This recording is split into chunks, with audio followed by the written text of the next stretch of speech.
بسم اللہ الرحمن الرحیم۔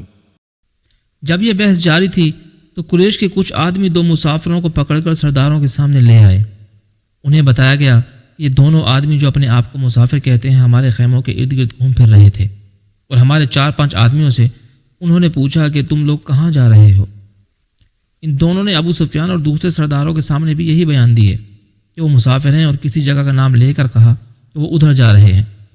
ابو سفیان کے حکم سے ان کے پھٹے پرانے کپڑے جو انہوں نے پہن رکھے تھے اتروائے گئے تو اندر سے خنجر اور تلواریں برآمد ہوئیں۔ ان سے پوچھا گیا کہ تم نے یہ ہتھیار چھپا کر کیوں رکھے ہیں؟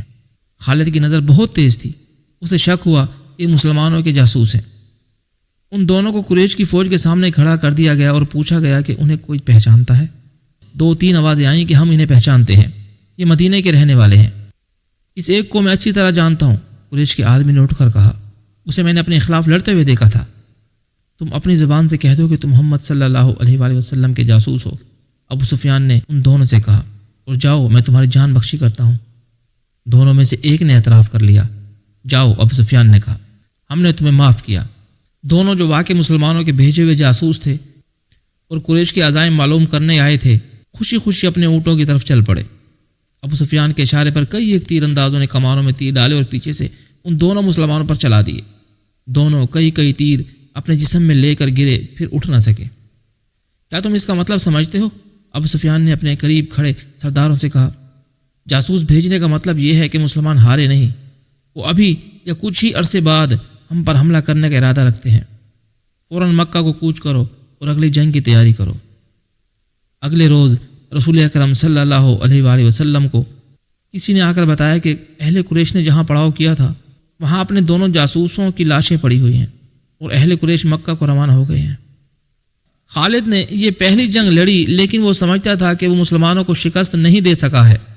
آج 4 برس بعد وہ اس سوچ میں غرق تھا کہ مسلمانوں کی یہ طاقت عام انسانوں کی طاقت نہیں تھی، کوئی راز ہے جسے وہ ابھی تک نہیں پا سکا تھا۔ اسے اہل قریش کی کچھ خامیاں یاد آنے لگیں، کچھ باتیں اور کچھ اعمال اسے اچھے نہیں لگ رہے تھے۔ اسے یہودیوں کی 2 بڑی خوبصورت عورتیں بھی یاد آئیں جو اہل قریش کے سواروں میں گھل مل گئی تھیں۔ وہ جانتا تھا کہ یہودی اپنے نسوانی حسن کے جادو سے اہل قریش پر چھا جانے کی اور انہیں مسلمانوں کے خلاف استعمال کرنے کی کوشش کر رہے ہیں۔ یہ طریقہ اسے پسند نہ تھا، لیکن ان میں سے ایک عورت ایک روز خالد سے ملی تو خالد نے محسوس کیا یہ عورت جو کچھ کہہ رہی ہے اس میں عقل و دانش ہے۔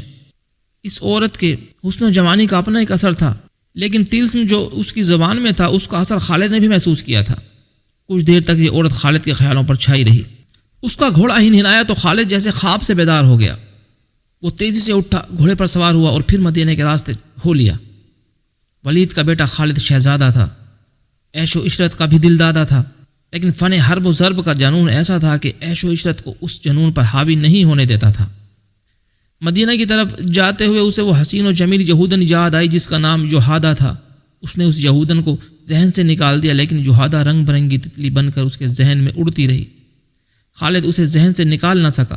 خالد کے ذہن میں اڑتی ہوئی اس تتلی کے رنگ پھیکے پڑنے لگے، پھر تمام رنگ مل کر سرخ ہو گئے، خون جیسے سرخ۔ یہ ایک بھیانک یاد تھی۔ خالد نے اسے ذہن سے اگل دینے کی بہت کوشش کی، لیکن تتلی جو زہریلی بھیڑ بن گئی تھی اس کے ذہن سے نہ نکلی۔ یہ معرکہ احد کے 3-4 ماہ بعد کا ایک واقعہ تھا۔ یہ ایک سازش تھی جس میں وہ شریک نہ تھا، لیکن وہ قبیلہ قریش کا ایک بڑا ہی اہم فرد تھا۔ مسلمانوں کے خلاف کسی سازش میں شریک نہ ہونے کے باوجود وہ دعویٰ نہیں کر سکتا تھا کہ وہ اس میں شریک نہ تھا۔ معرکہ احد میں زخمی ہونے والے بعض اہل قریش کے زخم ابھی ٹھیک نہیں ہوئے تھے کہ ایک روز خالد کو خبر ملی کہ مدینہ سے کچھ مسلمان تبلیغ اسلام کے لیے رجی کی طرف جا رہے تھے۔ یافان سے تھوڑی دور ایک غیر مسلم قبیلے نے انہیں روک لیا اور ان میں سے 2 کو مکہ لایا گیا اور انہیں نیلام کیا جا رہا ہے۔ خالد دوڑتا ہوا وہاں گیا۔ وہ 2 مسلمان خبیب بن عدی اور زید بن دسنا تھے۔ خالد دونوں کو جانتا پہچانتا تھا۔ وہ اس کے قبیلے کے افراد ہوا کرتے تھے، انہوں نے اسلام قبول کر لیا تھا۔ ان میں حب رسول صلی اللہ علیہ وآلہ وسلم کا یہ عالم تھا کہ رسول خدا صلی اللہ علیہ وآلہ وسلم کے لیے جان قربان کر دینے کو تیار رہتے تھے۔ رسول خدا بھی انہیں بہت عزیز رکھتے تھے۔ خالد نے دیکھا کہ انہیں ایک چبوترے پر کھڑا کر دیا گیا ہے اور ارد گرد اہل قریش کا ہجوم تھا۔ ایک غیر مسلم قبیلے کے 4 افراد ان کے پاس کھڑے تھے، دونوں کے ہاتھ رسیوں سے بندھے ہوئے تھے۔ یہ دونوں مسلمان ہیں۔ ایک آدمی چبوترے پر کھڑا اعلان کر رہا تھا، یہ دونوں احد میں تمہارے خلاف لڑے تھے، ان کے ہاتھوں تمہارے عزیز اور خون کے رشتہ دار مارے گئے تھے۔ ہے کوئی جو انتقام کی آگ بجھانا چاہتا ہے؟ انہیں خریدو اور اپنے ہاتھوں قتل کرو اور خون کے بدلے خون بہاؤ۔ یہ آدمی سب سے اونچی بولی دینے والے کو ملیں گے۔ بولو 2 گھوڑے، ایک آواز آئی۔ بولو، بڑھ کر بولو۔ 2 گھوڑے، 1 اونٹ۔ ایک اور آواز آئی۔ گھوڑوں اور اونٹوں کو چھوڑو، سونے میں بولی دو، سونا لاؤ، دشمن کے خون سے انتقام کی پیاس بجھاؤ۔ وہ لوگ جن کے قریبی رشتہ دار احد کی لڑائی میں مارے گئے تھے بڑھ چڑھ کر بولی دے رہے تھے۔ خبیب رضی اللہ تعالیٰ عنہ اور زید رضی اللہ تعالیٰ عنہ چپ چاپ کھڑے تھے۔ ان کے چہروں پر خوف نہ تھا، گھبراہٹ نہیں تھی، ہلکی سی بے چینی بھی نہیں تھی۔ خالد ہجوم کو چیرتا ہوا آگے چلا گیا۔ وہ قریش کے سردار کے جنگجو بیٹے خبیب رضی اللہ تعالیٰ عنہ نے خالد کو دیکھ کر بڑی بلند آواز سے کہا، تیرا قبیلہ ہم دونوں کا خون بہا کر اس مقدس آواز کو خاموش نہیں کر سکتا جو غار ہرا سے اٹھتی ہے۔ لا اپنے قبیلے کا کوئی نامور لڑاکا اور میرے ہاتھ کھلوا دے، پھر دیکھ کون کس کے خون سے پیاس بجھاتا ہے۔ میدان جنگ میں پیٹھ دکھانے والوں، زید رضی اللہ تعالیٰ عنہ نے گرجدار آواز میں کہا، تم نے شکست کا انتقام ہمارے بھائیوں کی لاشوں سے لیا۔ تمہاری عورتوں نے احد کے میدان میں ہماری لاشوں کے کان اور ناکیں کاٹ کر ان کے ہار اپنے گلوں میں لٹکائے ہیں۔ آج 4 برس بعد مدینہ کی طرف جاتے ہوئے خالد کو خبیب رضی اللہ تعالیٰ عنہ اور زید رضی اللہ تعالیٰ عنہ کی للکار اور تانے صاف سنائی دے رہے تھے۔ وہ زید رضی اللہ تعالیٰ عنہ کے تانے کو برداشت نہیں کر سکا تھا۔ آج 4 برس بعد اسے یہ تانا یاد آیا تو بھی اس کے جسم میں جھرجھری لی۔ اسے احد کے میدان کا وہ منظر یاد آیا جب ابو سفیان کی بیوی ہندا نے حمزہ کی لاش کا کلیجہ نکال کر اپنے منہ میں ڈال لیا تھا اور چبا کر اگل دیا تھا۔ اس عورت نے اپنے ساتھ کی عورتوں سے کہا تھا کہ وہ مسلمانوں کی لاشوں کے کان اور ناک کاٹ لائیں۔ ان عورتوں نے اس کے آگے کانوں اور ناکوں کا ڈھیر لگا دیا تھا۔ ہندا نے ان کانوں اور ناکوں کا ہار بنایا اور اپنے گلے میں ڈال لیا تھا، اور وہ پاگلوں کی طرح میدان میں ایک گیت گاتی اور ناچتی پھر رہی تھی۔ اس منظر کو اس کے خامد ابو سفیان نے پسند نہیں کیا تھا۔ خالد نے تو نفرت سے منہ پھیر لیا تھا۔ 3-4 ماہ بعد 2 مسلمان جن کے ہاتھ رسیوں سے بندھے ہوئے تھے اسے تانے دے رہے تھے۔ وہ اوچھے طریقے سے انتقام لینے والا آدمی نہیں تھا۔ وہ وہاں سے کھسک آیا اور اہل قریش کے ہجوم میں گم ہو گیا۔ اسے اس قبیلے کا ایک آدمی مل گیا جو ان دونوں مسلمانوں کو پکڑ کر لایا تھا۔ کسی بھی تاریخ میں اس قبیلے کا نام نہیں ہے۔ مورخوں نے بھی حشام کے حوالے سے ایک جنگجو قبیلہ لکھا ہے جو قریش کا اتحادی تھا۔ خالد نے اس جنگجو قبیلے کے اس آدمی سے پوچھا کہ ان 2 مسلمانوں کو کس طرح پکڑا گیا؟ خدا کی قسم اس آدمی نے کہا، کہو تو ہم ان مسلمانوں کے رسول صلی اللہ علیہ وآلہ وسلم کو پکڑ لائیں اور نیلامی کے چبوترے پر کھڑا کر دیں۔ تم جو کام نہیں کر سکتے اس کی قسم نہ کھاؤ۔ خالد نے کہا، مجھے بتاؤ کہ ان 2 کو کہاں سے پکڑا گیا ہے؟ یہ 6 تھے۔ اس شخص نے جواب دیا، ہم نے احد میں مارے جانے والوں کا انتقام لیا ہے، آئندہ بھی ایسے ہی انتقام لیتے رہیں گے۔ ہمارے قبیلے کے کچھ آدمی مدینے میں محمد صلی اللہ علیہ وآلہ وسلم کے پاس گئے اور کہا کہ وہ اسلام قبول کرنے آئے ہیں۔ انہوں نے یہ بھی کہا کہ ان کا پورا قبیلہ اسلام قبول کرنے کا ارادہ کر چکا ہے، لیکن پورا قبیلہ مدینے نہیں آ سکتا۔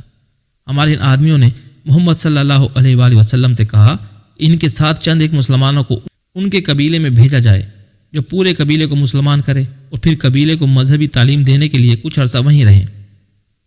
ہمارے یہ آدمی جب واپس آئے تو ان کے ساتھ 6 مسلمان تھے۔ ادھر ہمارے سردار شارجہ بن مغیث نے 100 آدمیوں کو رجی کے مقام پر بھیج دیا۔ جب یہ 6 مسلمان رجی پہنچے تو ہمارے 100 آدمیوں نے انہیں گھیر لیا۔ تم سن کر حیران ہوگے، یہ 6 مسلمان تلواریں نکال کر 100 آدمیوں سے مقابلے پر آ گئے۔ ہم نے 3 کو مار ڈالا اور 3 کو پکڑ لیا، ان کے ہاتھ رسیوں سے باندھ دیے۔ شارجہ بن مغیث نے حکم دیا تھا کہ مدینہ سے کچھ مسلمان تمہارے دھوکے میں آ کر تمہارے ساتھ آ گئے تو ان میں سے 2-3 کو مکہ لے جانا اور انتقام لینے والوں کے ہاتھوں فروخت کر دینا۔ ہم 3 کو ادھر لا رہے تھے کہ راستے میں ان میں سے ایک نے رسیوں میں سے ہاتھ نکال لیے، مگر وہ بھاگا نہیں۔ وہ اتنا پھرتیلا تھا کہ اس نے ہمارے ایک آدمی کی نیام سے تلوار نکال لی، کیونکہ اسے ہم نے نہتہ کر رکھا تھا۔ اس نے بڑی تیزی سے ہمارے 2 آدمیوں کو مار ڈالا۔ اکیلا آدمی اتنے سارے آدمیوں کا مقابلہ کب تک کرتا؟ وہ مارا گیا اور ہم نے اس کے جسم کا کیما کر دیا۔ یہ 2 رہ گئے، ہم نے ان کے ہاتھ اور زیادہ مضبوطی سے باندھے اور یہاں لے آئے۔ اور تم خوش ہو؟ خالد نے اسے طنزیہ کہا۔ محمد کیا کہے گا؟ اہل قریش اور ان کے دوست قبیلے اتنے بزدل ہو گئے ہیں کہ اب دھوکہ دینے اور 6 آدمیوں کو 100 سے مروانے پر اتر آئے ہیں۔ کیا تم نے مجھے یہ بات سناتے شرم محسوس نہیں کی؟ کیا ان 100 آدمیوں نے اپنی ماؤں کو شرمسار نہیں کیا جن کا انہوں نے دودھ پیا ہے؟ تم نے میدان جنگ میں مسلمانوں کا کیا بگاڑ لیا تھا ولید کے بیٹے؟ اس آدمی نے کہا، کیا تم محمد صلی اللہ علیہ وآلہ وسلم کی طاقت کا مقابلہ کر سکتے ہو؟ بدر میں 1000 قریش 313 مسلمانوں سے مار کھا آئے تھے۔ احد کی لڑائی میں محمد صلی اللہ علیہ وآلہ وسلم کے پیروکار کتنی تعداد میں تھے؟ 700 سے کم ہوں گے، زیادہ نہیں۔ قریش کتنے تھے؟ ہزاروں۔